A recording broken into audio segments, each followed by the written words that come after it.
টেন্ডারে দুর্নীতি নিয়ে সরবরাহের জের এক ঠিকাদারের ওপর শ্লীলতাহানির মিথ্যা মামলায় চাপানোর অভিযোগ উঠল শান্তিনিকেতন থানা এলাকায়। অভিযোগের ৩ রূপপুর পঞ্চায়েত প্রধান ও স্থানীয় তৃণমূল নেতা বাবু দাসের বিরুদ্ধে। অথচ যাকে শ্লীলতাহানি করা হয়েছে বলে অভিযোগ, সেই মহিলাই অভিযোগের কথা অস্বীকার করেন। হেনস্থা থেকে বাঁচতে ইতিমধ্যে ওই ঠিকাদার পুলিশের দ্বারস্থ হয়েছেন। ঘটনা তদন্ত শুরু করেছে শান্তিনিকেতন থানার পুলিশ। স্থানীয় সূত্রে জানা গিয়েছে, রূপপুর পঞ্চায়েতে একটি প্রকল্পের জন্য টেন্ডার ডাকা হয়েছিল। সেখানে স্থানীয় বাসিন্দা জয়নাল আবেদিন মণ্ডল অংশগ্রহণ করেছিলেন।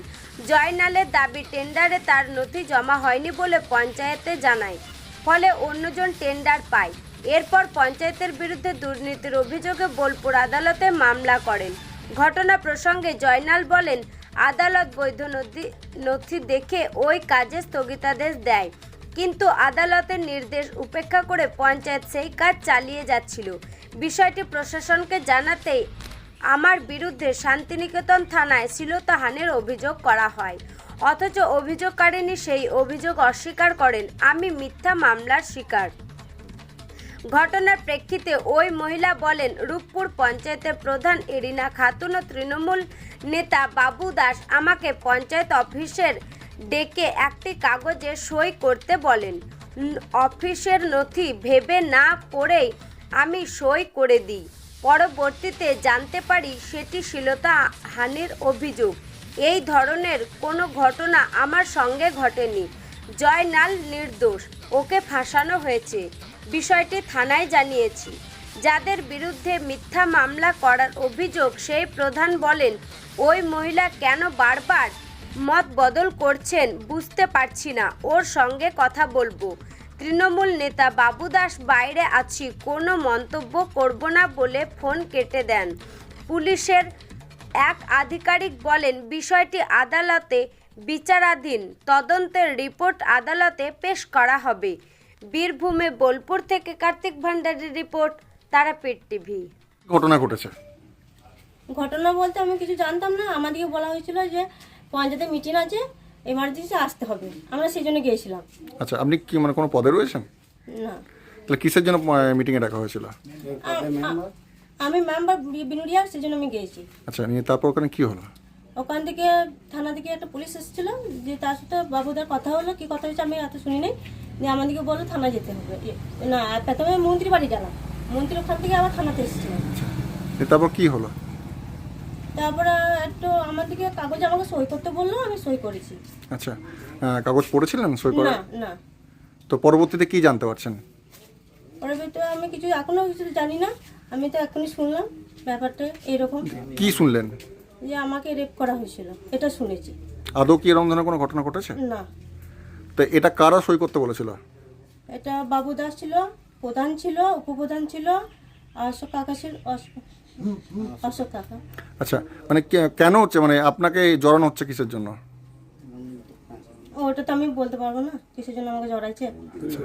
আপনি কি চাইছেন এখন? আমি কিছু করি না। আমি কেন, আমি কেসটা ওরা করেছে, আমি তার কেসটা তুলে নেবো। আচ্ছা, আপনার নাম? বিষ্ণুপ্রিয়া করা। আপনি কোন অঞ্চলের সদস্য? বিনুরিয়া। কি ঘটনা ঘটেছে? আমার সঙ্গে ঘটনা যেটা ঘটেছিল, রূপপুর গ্রাম পঞ্চায়েতে যে টেন্ডার সরকারি কাজ নোটিশ ঝুলেছিল, এই টেন্ডারের মাধ্যম দিয়ে আমরা বুঝতে পারলাম। বুঝতে পারার পরে আপনি আবেদন করেছিলেন? টেন্ডার আবেদন করলাম বা পার্টিসিপেট করলাম। পার্টিসিপেট করার পরে বেশ কিছুদিন পরে আমরা জানতে পারি যে আমরা টেন্ডারে কোনো অংশগ্রহণ করিনি, এটা আমরা সবাই বলছে। তখন আমরা সমস্ত কিছু ডকুমেন্টস যেগুলো দিয়ে আমরা টেন্ডার ড্রপিং করেছিলাম, সেইগুলোকে দিয়ে আমি কোর্টে একটা কেস করলাম। সেই কেসের মাধ্যমে ইনজাংশন দিল এবং স্টে অর্ডার দিয়েছে। এবার পরবর্তীকালে কোর্ট ভাইলেশন করে, ওরা সমস্ত কোর্টে চিঠিগুলো গিয়েছিল বলে কোর্ট ভাইলেশন করার পর পুলিশ ইনভেস্টিগেট করার জন্য পঞ্চায়েত গিয়েছিল। তখন ওদের মাথা গরম হয়ে গেছে, নিয়ে আমার জন্য অনেক কিছু চিন্তাভাবনা করেছে, কিছু করতে পারেনি।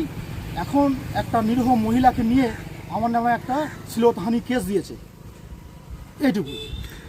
তো এই যে মহিলা যে শ্লীলতাহানি কেস, আপনি কি করে জানতে পারলেন সেটা? আমি থানা থেকে একটা খবর নিলাম যে আমার নামে একটা কেস হয়েছে, আমার থানার বিষয় নিয়ে এটা আমি জানতে পেরেছি। উকিলের মাধ্যম দিয়ে একটা ব্যাপার নিয়ে আমি জানতে পেরেছি। তো আমি এখন ওই ম্যাডামকে আমি বললাম, সে আমাদের বিনুরিয়ার রূপপুর গ্রাম পঞ্চায়েতের মেম্বার বিনুরিয়া গ্রামটা। তাকে আমি ওনাকে বললাম যে ম্যাডাম আপনাকে আমি কি কোনো রকম কোনো খারাপ ব্যবহার করেছি বা খারাপ আচরণ করেছি? তো উনি বললেন না, আপনার সঙ্গে তো আমার ভালো সম্পর্ক, কোনো খারাপ ব্যবহার করিনি। তো এখনই যদি বলেন আমি কেস উইথড্রল করতে চলে যাব। ওরা কীভাবে কী করেছে আমি জানি না, আমি শুধু সাইনটা করে দিয়েছিলাম। আচ্ছা, তো আপনি কি চাইছেন এমত অবস্থায়? আমি চাইছি এর সুব্যবস্থা পাই যেন আমি আইনতভাবে। কারা করছে এটা আপনার সাথে? এটা করছে বাবু দাস আর মধু আর অশোক প্রধান। মানে কোন উদ্দেশ্যে করছে? কোন উদ্দেশ্য করছে বলতে, যে কাজগুলো এখন সরকারি বেরোচ্ছে তারা শুধু ওরা তিনজনা মিলে করবে। সেটার নাম হচ্ছে ফাইজুল বলে একটা কন্ট্রাক্টর আছে, সেটা প্রধানের ভাসুর হয়। মানে যে মধু, প্রধানের স্বামী যে মধু, সে হচ্ছে মধুর চাচাতো ভাই ফাইজুল।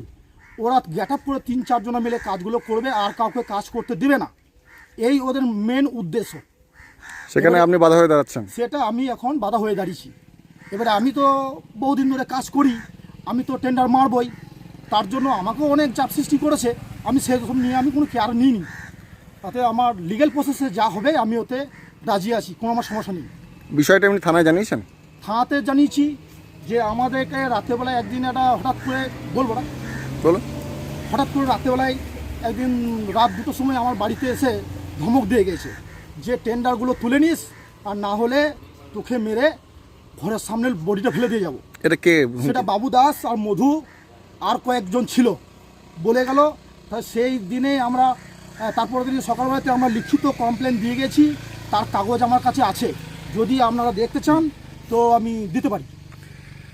আপনি বিষয়টি শান্তিগঞ্জ থানার অভিযোগ জানিয়েছেন? হ্যাঁ, শান্তিগঞ্জ থানাতে আমি অভিযোগ জানিয়েছি। আপনার নাম? আমার নাম জয়নাল আবেদিন মণ্ডল, গ্রাম লোহাগড়, পঞ্চায়েত রূপপুর গ্রাম পঞ্চায়েত, আর থানা হচ্ছে শান্তিনিকেতন থানা, বীরভূম।